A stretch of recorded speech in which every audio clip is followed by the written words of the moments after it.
निश्चय भलाई और करुणा जीवन भर मेरे साथ साथ बनी रहेगी। क्या रहेगी? भलाई और करुणा। आपकी जिंदगी के अंदर परमेश्वर की भलाई, परमेश्वर की सत्यनिष्ठा, परमेश्वर की करुणा, परमेश्वर का अनुग्रह जीवन भर आपके अंदर बना रहेगा। और आप क्या करेंगे? सर्वदा तक यहोवा के धाम में वास करेंगे।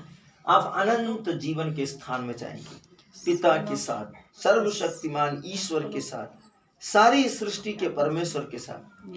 ये समय है बहुत महत्वपूर्ण कि हम परमेश्वर के वचन के द्वारा वास्तविक संग्रहता को समझे। आज का वास्तविक संग्रहता आज 27 फरवरी सन 2022, हमारा सन 2023, हमारा आज दिन सोमवार का जो शीर्षक है वह है परमेश्वर की उपस्थिति में रहते हुए। आज का जो वास्तविक संग्रहता है वो कोई सर्वसाधारण वास्तविक संग्रहता नहीं है। इसके अंदर, इस वास्तविक संग्रहता के द्वारा आप आज परमेश्वर की उस महिमा की उपस्थिति को अपने जीवन के अंदर रिसीव करने वाले हैं। और इस वास्तविक संग्रहता के विश्लेषण के द्वारा आप जानेंगे कि परमेश्वर की उपस्थिति में आप रहते हैं।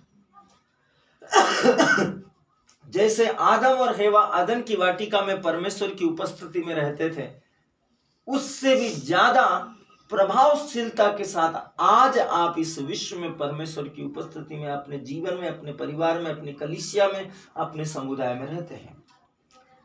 पहला कुरिन्थी अध्याय 3 वचन संख्या 16 बाइबल कहती है, क्या तुम नहीं जानते तुम ईश्वर का मंदिर हो और परमेश्वर का आत्मा तुम में वास करता है।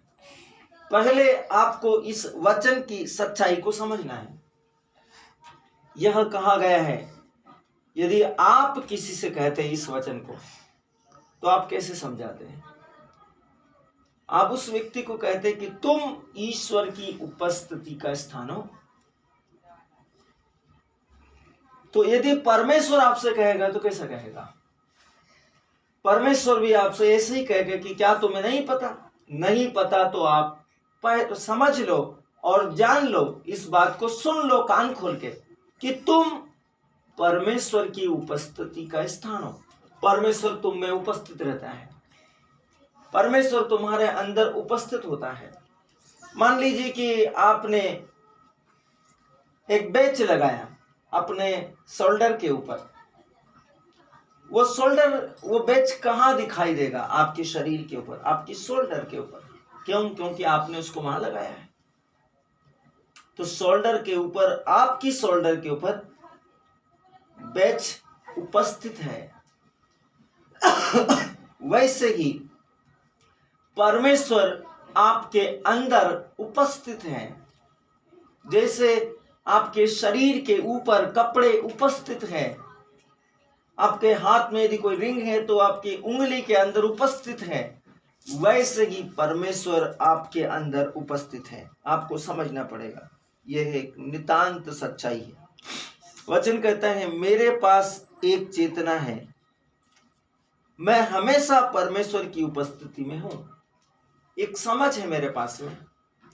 आप विश्वास करने के लिए और मानने के लिए कि मैं हमेशा परमेश्वर की उपस्थिति में, आपको इसको, ये कोई आज कहा गया और आपने इसके एक दृष्टांत या कहानी या उपदेश के रूप में ग्रहण करने योग्य नहीं है। यह हमेशा के लिए है। आज का वचन आपके और मेरे लिए हमेशा के लिए है। इस बात को विश्वास के साथ में महसूस कीजिए, मैं हमेशा परमेश्वर की उपस्थिति में हूं। जब आपके पास यह चेतना होती है, समझ होती है, तब कुछ भी आपको परेशान नहीं करता। कुछ भी। इसीलिए आज हमने स्तोत्र 23 को पढ़ा कि जहां परमेश्वर आपके साथ में है तो आप किसी चीज से डरते, घबराते या विचलित नहीं होते, आप निश्चिंत रहते हैं। वचन कहता है तब कुछ भी आपको परेशान नहीं करता। आप कभी भी किसी भी वस्तु के विषय में चिंता नहीं करते। कभी भी किसी भी वस्तु के विषय में कोई आपसे कुछ ले गया, कोई बात नहीं, ले जाओ, आपको मालूम है कि वो वस्तु वापस ला दी जाएगी। क्यों? क्योंकि ईश्वर आपके साथ में है, वो आपका नुकसान नहीं होने देगा। आप हमेशा आनंद से भरे होंगे क्योंकि आपका हृदय परमेश्वर के प्रेम से और उसके सामर्थ्य से भरा हुआ है। आपको, आपके अंदर शांति है, आपके अंदर उसका प्रेम है, आपके अंदर उसकी उपस्थिति है, आपके अंदर उसकी शांति है, आपके अंदर उसकी आत्मा है, आपके अंदर उसकी ग्लोरी, उसकी समझ, उसकी ज्योति, उसका प्रकाश है।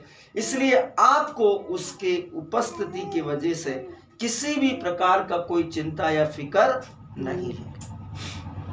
आप हमेशा आनंद से भरे हुए क्योंकि उपस्थिति में, क्योंकि परमेश्वर की उपस्थिति में आनंद की भरपूरी है। परमेश्वर की उपस्थिति में, बाइबल में अभी हमने सुना, वो हमें शीतल जल के सोतों के पास ले चलता है, हरे हरे मैदानों के पास ले चलता है, शांत जल के सोतों के पास ले चलता है, क्योंकि परमेश्वर की उपस्थिति में आनंद की भरपूरी है। और उसके दाहिने ओर सर्वदा का आनंद है। उसका दाहिने ओर का मतलब है प्रभु यीशु मसीह का के नाम में सर्वदा की भरपूरी है। सर्वदा मतलब सर्वदा, युगान युग से युगान युग तक की भरपूरी है। स्तोत्र ग्रंथ अध्याय 16 वचन संख्या 11। कुछ मसीहों के पास, कुछ विश्वासियों के पास, कुछ ईसाइयों के पास यह मानसिकता होती है कि जब वे कलीसिया में आते हैं, मतलब चर्च में आते हैं, तब वे परमेश्वर की उपस्थिति में होते हैं। वे समझते हैं कि जब हम चर्च में होते हैं, जब हम प्रार्थनाओं में होते हैं, तभी हम परमेश्वर की उपस्थिति में होते हैं। नहीं नहीं नहीं मेरे प्रियो, आप हमेशा जहां कहीं भी आप इस विश्व में हैं, आप अपने ऑफिस में हो सकते हैं, अपने काम पे हो सकते हैं, आप किसी से बात कर रहे होते हैं, हो सकते हैं, आप उस समय भी परमेश्वर की उपस्थिति में होते हैं। ये आपकी समझ का ओपिनियन है कि आप ये मान रहे हैं कि हम जब चर्च में होते हैं तभी हम परमेश्वर की उपस्थिति में होते हैं, जब हम प्रार्थनाओं में होते हैं तभी हम परमेश्वर की उपस्थिति में होते हैं। नहीं, आपने शीर्षक को सुना, आप परमेश्वर की उपस्थिति है, परमेश्वर आप में उपस्थित है। आपको शीर्षक को ध्यान से समझना पड़ेगा। बाइबल कहती है जब वे वहां चले जाते हैं जहां पर कलीसिया होती है, तब वे परमेश्वर की उपस्थिति में चले जाते हैं। उनकी समझ, उनको ऐसा लगता है कि जब हम चर्च में चले जाते हैं या चर्च के प्रांगण में आ जाते हैं, तब हम परमेश्वर की उपस्थिति में आ जाते हैं। ये उनकी समझ है। परमेश्वर का वचन कहता है